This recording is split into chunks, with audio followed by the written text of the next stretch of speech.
Welcome back to our series on Isaiah. I'm John Corollas, one of our associate pastors here at Shepherd, and we're spending time in this month of January to walk through one of God's most beautiful books in the Bible. And yet it's a book that contains some confusing language and negative imagery and judgmental promises and threats, but also these glimpses of God's glory and grace. We see beautiful pictures of how He brings salvation to His people in a way that no one saw coming, the fulfillment of the Messiah's promise in Jesus Christ. Today we're spending time in our second of this four-part series talking about the disobedience of God's people that we see in the book of Isaiah. You see, God's people had turned their own way at that time in the world, and the narrative of the connection God had with His people that we call the Old Testament. We find ourselves in this book of Isaiah, this prophet, one of the greatest prophets that revealed God's word to His people at the time. So they had turned their own way. They had wandered away from God's covenant and instructions for them.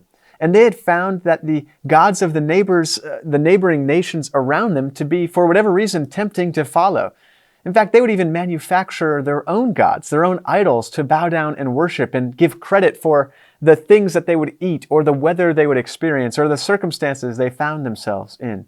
It doesn't take too much imagination on our part for us to realize that this is indeed a great transgression, a great break in the relationship that God's people had with them. Because He had called them out of slavery, He had provided for them a place to live. He was giving them the things that they even had asked for in establishing a line of kings for them. He would protect them from invaders, and He would reveal His gracious mercy to them through the words of His prophets. And yet, because we are broken people, because we don't have the capability to maintain our relationship with God on our own, God's people at the time of Isaiah gave in to their own sinful desires. They followed the gods of other nations, gods that were carved out of stone or made of wood. And we see in Isaiah, there's descriptions of what this was like from God's perspective. You'll notice a little bit of a sarcastic or judgmental tone in these verses I'm about to read to you from Isaiah chapter 44, but it gives us an understanding of just how backwards it is that someone who has a relationship with the real God of the universe, the one who created all things, who revealed Himself to them through mighty works and wise words, would turn and go some other direction. So as we hear these words, this is going to help us as we make our way through the book of Isaiah. And I hope that you're finding time to dig into this book on your own over these next weeks together. And you're going to find language that is similar to what we're about to hear.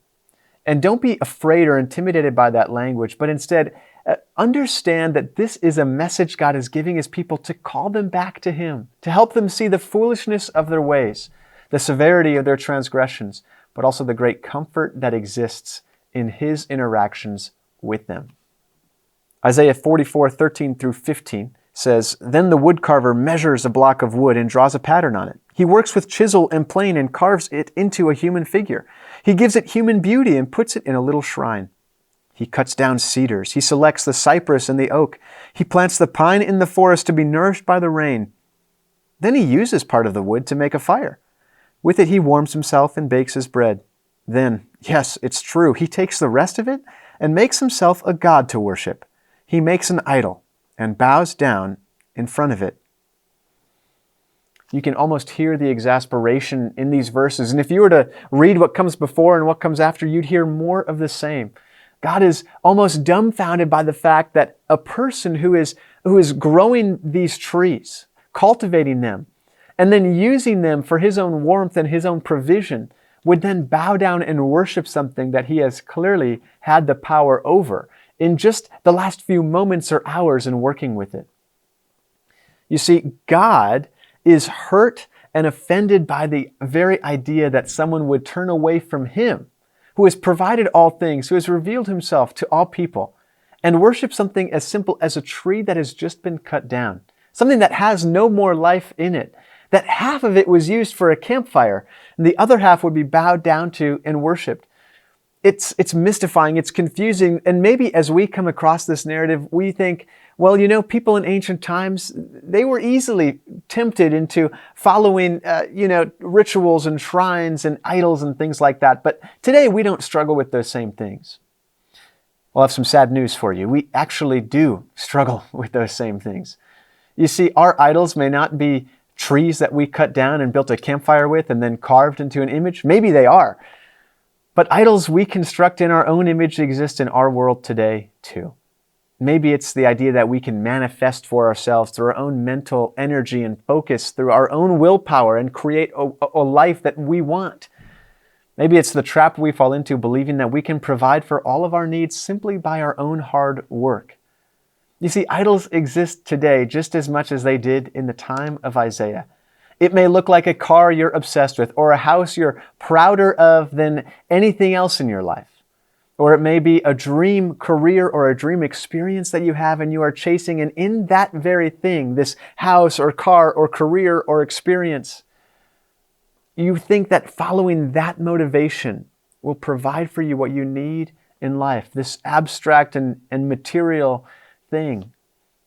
And God looks at us and wonders, how is it that lifeless material thing is going to lead you away from me, the creator of you, the one who loves you beyond measure, the one who has a plan for your life? And in that moment, hopefully we realize that we are being tempted down a path that leads us away from God. We can start to reflect and think about the ways in which God's revelation, the way in which we see Him in our lives, is true. We can take on the repentant, that is the sorry and contrite mentality that we find in the book of Isaiah from the king Hezekiah.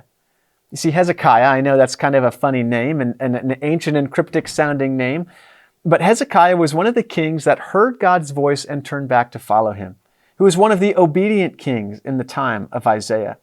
And he, in the chapter 37 of the book of Isaiah, gives this short prayer that acknowledges God for who He is. We're going to let this prayer shape our hearts and minds and how we should turn back to God ourselves. O Lord of hosts, God of Israel, enthroned above the cherubim, you are the God, you alone, of all the kingdoms of the earth. You have made heaven and earth. Incline your ear, O Lord, and hear. Open your eyes, O Lord, and see, and hear all the words of Sennacherib, which he has sent to mock the living God.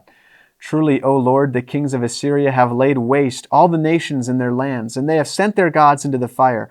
For they were no gods, but the work of men's hands, wood and stone. Therefore they were destroyed. So now, O Lord our God, save us from his hand, that all the kingdoms of the earth may know that you alone are the Lord.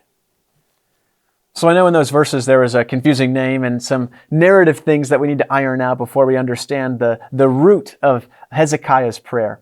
See, Sennacherib was the ruler of Assyria. He was invading Israel. He was going to take over that land.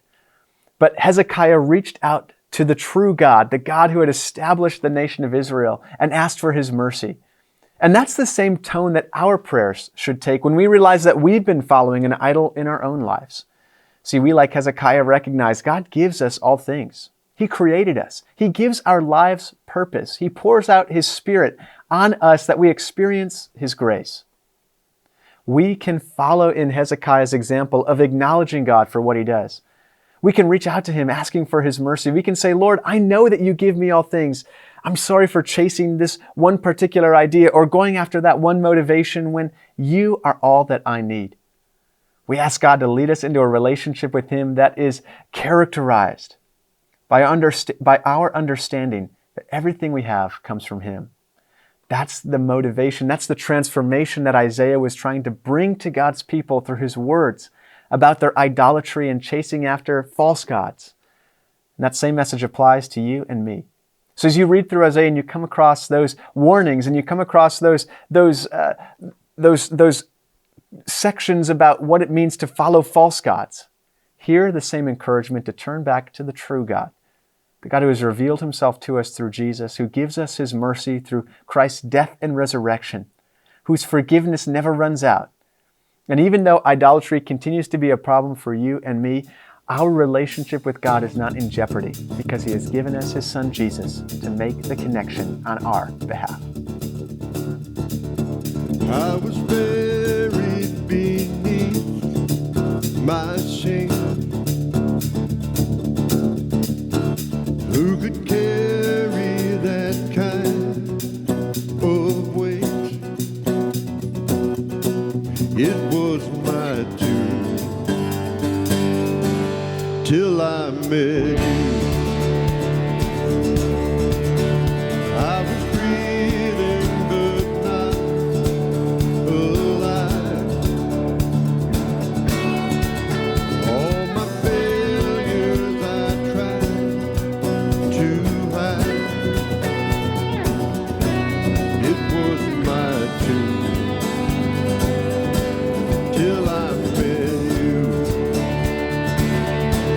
You called my name, and I ran out of that grave,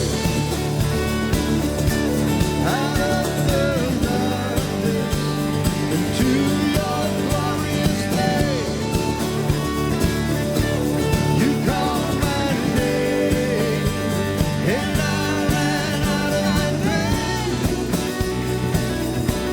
out of the darkness, into your glorious day.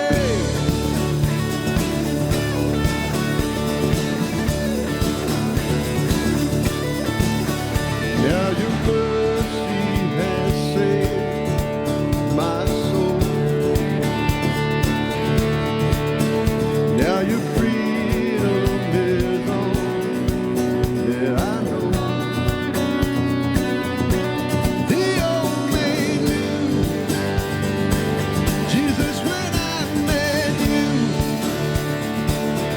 When you called my name, and I ran out of that grave, out of the darkness, into your glorious day.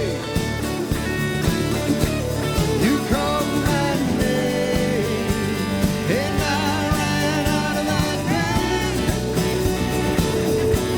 out of the darkness, into your glorious day.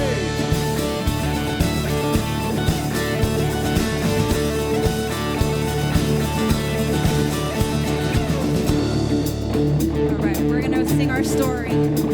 Sing it together.